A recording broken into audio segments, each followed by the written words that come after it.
Hello student, आज हम सभी समझेंगे कुछ महत्वपूर्ण टॉपिक के बारे में। पूर्णानुमान जैसे स्वर्ण संख्या और रक्षी क्लोराइड। मैंने पिछली वीडियो में आप सभी को बताया था कि इसके अंदर क्या होता है, द्रव स्नेही क्लोराइड क्या होता है और द्रव विरोधी क्लोराइड क्या होता है, इसे कैसे बनाया जाता है, द्रव स्नेही क्लोराइड कैसे बनाते हैं और द्रव विरोधी क्लोराइड कैसे बनाते हैं। चलिए एक बार हम फिर से बता देते हैं कि जब विलय विलायक में आसानी से घुल जाता है तो जो विलयन बनता है उसे कहा जाता है द्रव स्नेही क्लोराइड। और जब विलय विलायक में आसानी से नहीं घुलता, यदि कोई चीज पानी में आसानी से नहीं घुलती है और उसे जबरदस्ती घुल दिया जाता है किसी न किसी विधि के द्वारा, तो फिर वो विलयन जो बनता है उसे कहा जाता है द्रव विरोधी क्लोराइड। जैसे गोल्ड सॉल्ट, सोने का पानी, सोना पानी में आसानी से नहीं घुलता है, इसे घुलने के लिए हम किसी विधि का प्रयोग करते हैं तब ये जाकर घुल जाता है।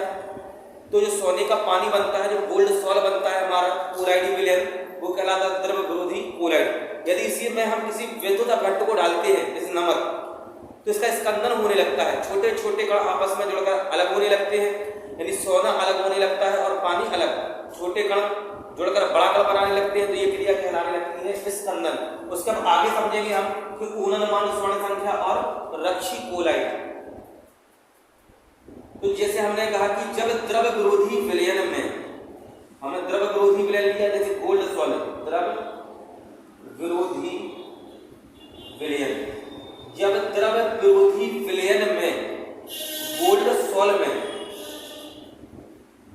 जब द्रव विरोधी विलयन में विद्युत अपघट्ट, विद्युत अपघट्ट जैसे नमक NaCl, विद्युत अपघट्ट को डाला जाता है तो द्रव विरोधी क्लोराइड का क्या होने लगता है, स्कंदन। स्कंदन का मतलब कि छोटे छोटे कण जुड़कर क्या बनाने लगते हैं, बड़ा कण, यानी सोना अलग होने लगता है और पानी अलग होने लगता है, तो ये क्रिया कहलाती है स्कंदन। तो जब द्रव विरोधी विलयन में यानी गोल्ड सॉल्ट में विद्युत अपघट्ट यानी नमक को डाला जाता है तो द्रव विरोधी विलयन का स्कंदन होने लगता है।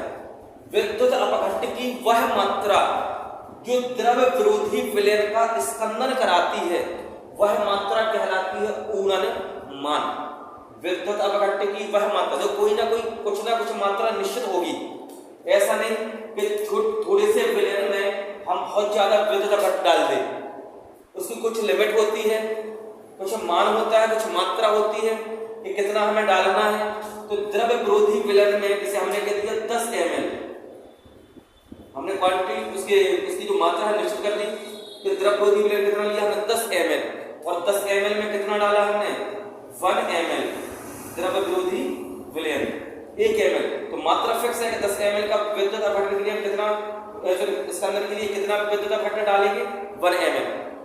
तो विद्युत अपघट्ट की यही मात्रा क्या कहलाती है, ऊर्णमान। द्रव विरोधी विलयन में जब विद्युत अपघट्ट को डाला जाता है तो इसका क्या होने लगता है, स्कंदन। द्रव विरोधी विलयन में विद्युत अपघट्ट की डाली गई वह मात्रा जो इसका स्कंदन कराती है क्या कहलाती है, ऊर्णमान। जैसे विद्युत अपघट्ट डालेंगे इसका स्कंदन होने लगेगा। यदि हम इसके स्कंदन को रोकना है तो इसमें हम डालेंगे द्रव स्नेही, जैसे जिलेटिन। जिलेटिन क्या है हमारा, द्रव स्नेही। ध्यान रखना क्योंकि बहुविकल्प में पूछ लिया जाता है कि निम्न में से द्रव स्नेही क्लोराइड कौन सा है, 4 ऑप्शन दिए हुए, उसमें कहीं ना कहीं तुम्हें जिलेटिन भी मिलेगा। तो जब द्रव विरोधी क्लोराइड में विद्युत अपघट्ट को डाला जाता है तो द्रव विरोधी विलयन का स्कंदन होने लगता है, तब द्रव स्नेही क्लोराइड को मिलाने पर यह स्कंदन रुक जाता है, स्कंदन फिर नहीं होता है। तो द्रव स्नेही क्लोराइड स्कंदन द्रव विरोधी क्लोराइड के स्कंदन को रोक देता है, इसलिए इसे कहा जाता है रक्षी क्लोराइड। कौन सा क्लोराइड कहलाएगा, रक्षी क्लोराइड, क्योंकि इसने रक्षा की स्कंदन होने से इसकी द्रव विरोधी क्लोराइड की, इसलिए द्रव स्नेही क्लोराइड को कहा गया रक्षी क्लोराइड। और पूरी क्रिया कहलाती है रक्षण। ठीक है, तो प्रश्न नंबर 3 का पॉइंट नंबर 3 का आंसर मिल गया होगा कि जब द्रव विरोधी क्लोराइड में विद्युत अपघट्ट को डालते हैं तो द्रव विरोधी क्लोराइड का क्या होने लगता है, स्कंदन। तब द्रव स्नेही क्लोराइड को मिलाने पर यह स्कंदन रुक जाता है, तो द्रव स्नेही क्लोराइड को कहा जाता है रक्षी क्लोराइड। और ये पूरी क्रिया कहलाती है रक्षण। इसमें हमने विद्युत अपघट्ट जितना डाला वो कहलाएगा ऊर्णमान, कि आपने कितना विद्युत अपघट्ट इसमें डाला। ठीक है, समझ में आ गया होगा।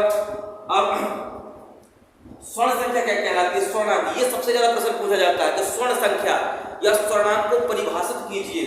तो परिभाषा क्या लिखेंगे आप कि 10 ml द्रव विरोधी विलयन में 1 ml 1 मिली 1 ml विद्युत अपघट्य मिलाने पर इसका स्कंदन होने लगता है, तब द्रव स्नेही कोलाइड की वह मात्रा जो इसके स्कंदन को रोक देती है, किसकी मात्रा? द्रव स्नेही कोलाइड की वह मात्रा जो इस स्कंदन को रोक देती है, उसकी स्वर्ण संख्या या स्वर्णांक कहलाती है।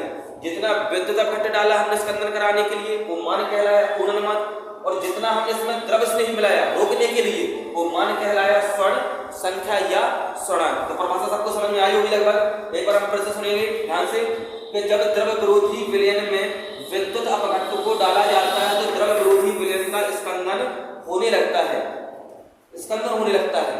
द्रव विरोधी विद्युत अपघट्य की मिलाई गई वह मात्रा जो इसका स्कंदन कराती है, विद्युत अपघट्य की वह मात्रा जो इसका स्कंदन करा देती है पूर्णमान कहलाती है, और द्रव स्नेही कोलाइड की वह मात्रा जो इसके स्कंदन को रोक देती है स्वर्ण संख्या या स्वर्णांक कहलाती है। तो समझ में आ गया होगा, अच्छे से याद कर लेंगे कि 10 ml विद्युत अपघट्य में 1 ml, फिर 10 ml द्रव विरोधी विलयन में 1 ml विद्युत अपघट्य मिलाने पर इसका स्कंदन होने लगता है, द्रव स्नेही कोलाइड मिलाने पर स्कंदन रुक जाता है। द्रव स्नेही कोलाइड को कहा जाता है रक्षी कोलाइड, पूरी क्रिया कहलाती है रक्षण। विद्युत अपघट्य की वह मात्रा जो स्कंदन कराती है पूर्णमान कहलाती है, और द्रव स्नेही कोलाइड की वह मात्रा जो इसके स्कंदन को रोकती है स्वर्ण संख्या या स्वर्णांक कहलाती है। तो सबको समझ में आ गया होगा, अच्छे से याद कर ले इसे। बोर्ड परीक्षा में यदि इस प्रकार कोई प्रश्न आता है तो इसका आंसर आप आसानी से दे सकते हैं। समझेंगे विद्युत कण संचलन विधि के बारे में। विद्युत कण संचलन विधि क्या होती है? तो कोलाइडी जो विलयन होता है, कोलाइडी विलयन पर आवेश का पता लगाने के लिए कि कोलाइडी विलयन कैसा है, धनावेशित है या ऋणावेशित है, इस विलयन का पता लगाने के लिए हम विधि का प्रयोग करते हैं, विद्युत कण संचलन विधि का प्रयोग। ये विधि बोर्ड परीक्षा में कई बार पूछी गई है, इसे अच्छे से समझेंगे हम जरा। तो सर्वप्रथम एक कांच की बनी यू आकार की नली को लेते हैं, कांच की बनी यू आकार की नली को लेते हैं जिसमें कोलाइडी विलयन को भर दिया जाता है। सर्वप्रथम हमने कांच की बनी यू आकार की नली को लिया, इसमें क्या भर दिया? कोलाइडी विलयन। इस कोलाइडी विलयन भरने के बाद एक तरफ लगा दिया जाता है एनोड को और दूसरी तरफ लगा दिया जाता है कैथोड को। इसका एक सिरा एनोड से जोड़ दिया जाता है और दूसरा सिरा कैथोड से। एनोड धनात्मक सिरा होता है और कैथोड कैसा होता है? ऋणात्मक सिरा। और जब इसका संबंध किसी बाहरी परिपथ से कर दिया जाता है प्रेरण कुंडली से, जहां से इसमें करंट प्रवाहित हो सके, धारा प्रवाहित हो सके, और जैसे इसमें हम धारा को प्रवाहित करते हैं या तो कण जाते हैं एनोड की तरफ और या फिर जाएंगे कण कैथोड की तरफ। यदि एनोड की तरफ जा रहे हैं तो इसका मतलब है कण कैसे होंगे? ऋणावेशित, क्योंकि प्लस वाला कभी प्लस के पास जा नहीं सकता है, हटा देगा, प्रतिकर्षित कर देगा। अगर ये प्लस की तरफ जा रहा है तो इसका मतलब है कि कोलाइडी कण कैसे हैं? ऋणावेशित। और यदि माइनस की तरफ जा रहे हैं तो इसका मतलब है कोलाइडी कण कैसे हैं? धनावेशित। समझ में आ गया होगा कि जब हम इसमें धारा को प्रवाहित करेंगे तो कण गति करने लगते हैं। यदि यह कण एनोड की तरफ गति करेंगे तो इसका मतलब कण कैसे हैं? ऋणावेशित। और यदि कण कैथोड की तरफ गति करते हैं तो इसका मतलब कण कैसे हैं? धनावेशित। इसके अलावा पूरी परिभाषा को समझेंगे तो सर्वप्रथम एक कांच की बनी यू आकार की नली को लेते हैं, इसके एक तरफ एनोड और दूसरे सिरे पर कैथोड को लगा दिया जाता है। इसमें कोलाइडी विलयन को भर दिया जाता है। अंदर क्या भर दिया हमने? कोलाइडी विलयन। इसमें कोलाइडी विलयन को भर दिया जाता है। जब विद्युत धारा को प्रवाहित किया जाता है तो कण गति करने लगते हैं। यदि कण एनोड की तरफ गति करते हैं तो इसे कहा जाता है ऋण कण संचलन। कौन सा कण संचलन कहलाएगा? ऋण कण संचलन। यदि कण एनोड की तरफ गति करते हैं तो इसे कहा जाता है ऋण कण संचलन, और यदि कण कैथोड की तरफ गति करते हैं तो इसे कहा जाता है धन कण संचलन। समझ में आ गया होगा कि यदि कण एनोड की तरफ गति करते हैं तो क्रिया कहलाती है ऋण कण संचलन, और यदि कैथोड की तरफ गति करते हैं तो इसे कहा जाता है धन कण संचलन। और ये पूरी विधि कहलाती है विद्युत कण संचलन। यानी कोलाइडी कणों का इलेक्ट्रोड की तरफ गति करने की क्रिया विद्युत कण संचलन कहलाती है, क्योंकि विद्युत के द्वारा कण मतलब कोलाइडी कण और संचलन मतलब चलना, विद्युत के द्वारा कणों का चलना, विद्युत कण संचलन विधि। तो एक बार हम फिर से सुनेंगे पूरी परिभाषा, जिससे हमें अच्छे से याद हो जाए। तो सर्वप्रथम कांच की बनी यू आकार की नली को लेते हैं, जिसमें एक तरफ एनोड और दूसरी तरफ कैथोड को लगा दिया जाता है तथा इस कांच की नली में कोलाइडी विलयन को भर दिया जाता है।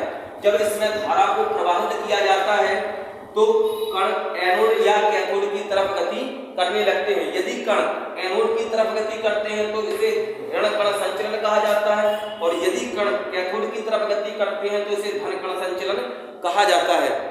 और यह पूरी क्रिया विद्युत कण संचलन कहलाती है। तो लगभग सबको समझ में आ गया होगा, ऐसे अच्छे से याद कर लें, बोर्ड परीक्षा में आ भी सकता है।